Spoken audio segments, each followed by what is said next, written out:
آج لاہور کا موسم ٹھنڈا ہے، ایک تھوڑا سا ایک ہوا چلی ہے، چیزوں نے اثر ڈالا ہے ہماری زندگی میں.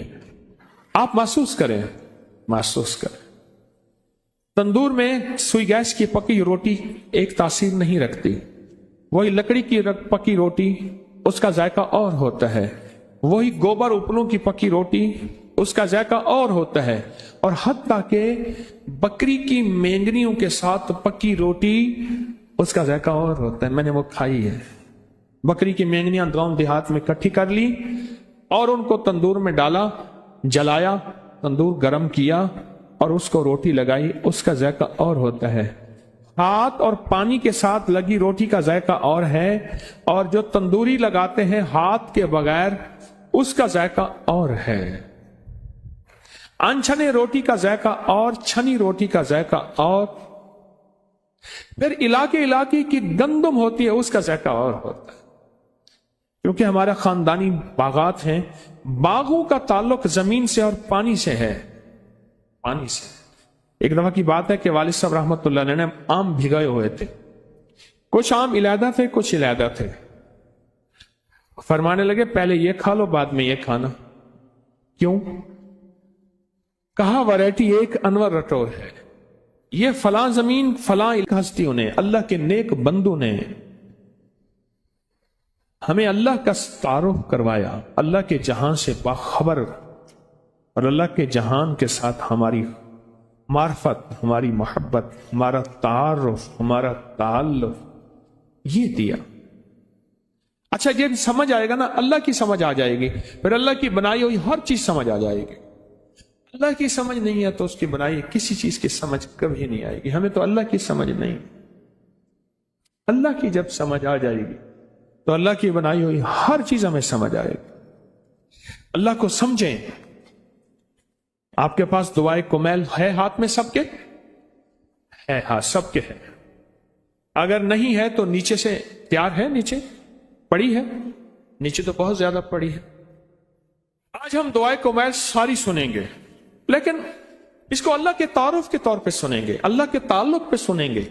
اللہ سے محبت، اللہ سے معرفت، اللہ کی منتیں، اللہ کی خوشامتیں، اللہ کے سامنے ہاتھ جوڑنا. نیچے پڑی ہے دعائے کمیل، خواتین کی طرف بھی ہوگی، لیکن پہلے ہم یہ دیکھیں کہ ہم سنیں گے کیوں، اس لیے سنیں گے. پڑی ہے نیچے، فری مل رہی ہے، مفت مل رہی ہے، آپ نے یقیناً لے لی ہے، اچھا کیا.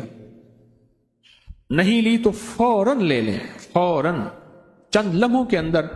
اگر نیچے والے حضرات ہیں تو اوپر لے کے آ جائیں، ان کو فوراً تقسیم کر دیں. نیچے والے حضرات اوپر لے کے فوراً آئیں اور ان کو تقسیم کر دیں. ایک ایک لیں، آپ نیچے نہ جائیں. فوراً اوپر آ رہے ہیں لوگ، آپ نیچے نہ جائیں. اسی طرح خواتین میں بھی شور کے بغیر، کیونکہ خواتین میں ایک دم ہنگامہ ہوتا ہے کہ اس کے بعد انہیں کہ روٹی بچنی نہیں ہے. مائی کہتی بس پہلی اور آخری دفعہ روٹی کھانی ہے، پھر کھانی نہیں. ہاں جی آگے، نیچے سے آپ، نیچے سے آگے اب آپ، ہاں جی نیچے سے آ گئے، ہاں جی آ گئے نیچے سے، ہاں بھائی آ گئے. اب اس کو 3-4 بندوں میں پھیلا دیں، یہ بنڈل سارے 3-4 بندوں میں پھیلا دیں.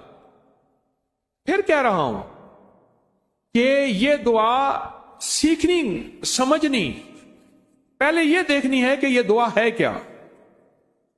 پہلے یہ دیکھنا ہے کہ یہ دعا ہے کیا. پہلے یہ دیکھیں اس دعا کا تعلق کیا ہے، تعارف کیا ہے اللہ کے ساتھ، اس کی محبت کے تانے بانے کیا ہے.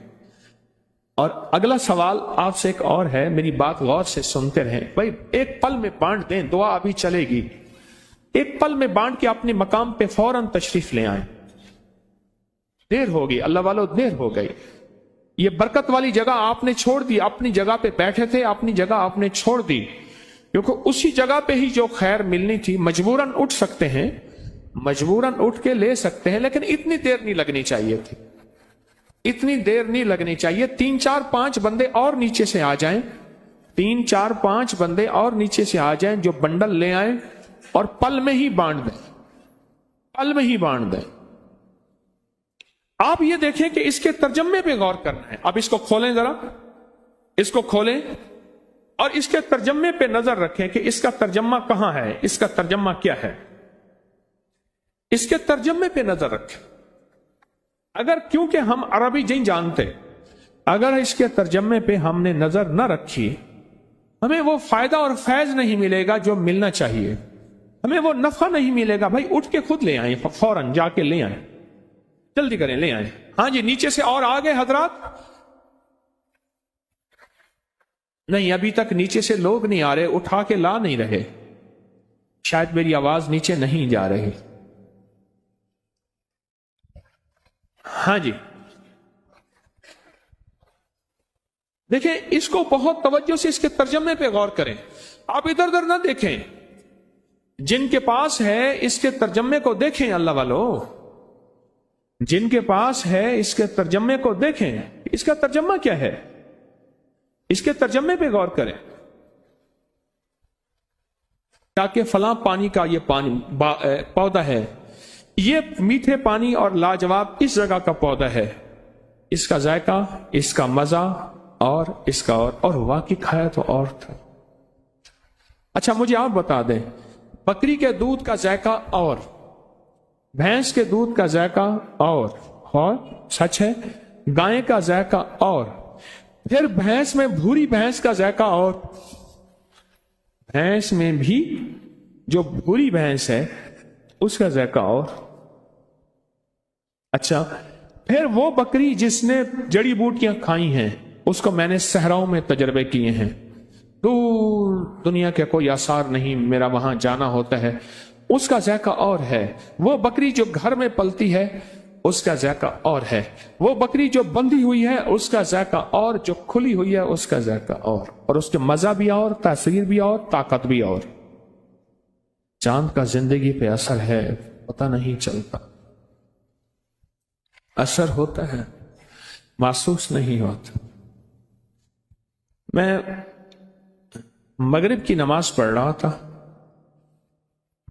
مسجد کے صحن میں نا آگے پنکھے لگے ہوئے تھے، پیڈسٹل فین، ادھر بھی لگے ہوئے ادھر بھی لگے ہوئے. مجھے اگلی صف میں نماز مل گئی طرف امام کے. تھوڑی دیر کے بعد نا ایک حاجی صاحب ہیں، بڑے باذوق آدمی ہیں، بوڑھے ہو گئے اب بہت سارا، لیکن اب بھی کھانے پینے اٹھنے کے معاملے میں بہت زیادہ ان کے مزاج میں نزاکت ہے، بچپن سے بچپن تک. مجھ سے کہنے لگے کہ حکیم صاحب آئندہ یہاں نہ کھڑا ہوا کریں آپ، اور سنجیدہ ہو کے. خیریت ہے؟ کہنے لگے آپ نے ایک خوشبو لگائی ہے، جب پنکھا آپ کی طرف آتا تھا خوشبو ہماری طرف آتی تھی، دیتے ہیں نہیں لگاتے ہیں، تو کھڑے کیوں ہوتے ہیں؟ مجھے یاد آیا میں نے ہوا کے خوشبو لگائی تھی، جب پر میری طرف آتا تھا پنکھا یوں گھومتا ہے تو وہ خوشبو اٹھا کے پیچھے پھینک رہی تھی، پر مجھے محسوس نہیں ہو رہا تھا. اوروں کو بھی محسوس ہوا ہوگا پر باذوق آدمی کو محسوس ہو گیا. خوشبو کا زندگی پہ اثر ہے. چاند جس نے ساری زمین کا احاطہ کیا ہوا ہے، اور زمین کا نظام کیا اور چاند کا نظام کتنا بڑا، اس کا ہماری زندگی پہ اثر ہے. یہ اور بات ہے ہم نے محسوس نہیں کیا، ہم نے اسے عام زندگی سمجھا. سائنس کہتی ہے ہمارے ہاں روز نیچے زلزلے آتے رہتے ہیں، ہمیں پتہ نہیں چلتا، چھوٹے چھوٹے زلزلے زندگی کا حصہ ہے. لیکن کبھی کبھی وہ رب کریم جو ہے کوئی اپنے بڑے بڑے زلزلوں کو دیکھ. میں قرآن پڑھ رہا تھا پرسوں، اچانک آیت پہ سورت احزاب کی غالباً آیت تھی، اس آیت پہ نظر پڑی، شاید یہی سورت تھی.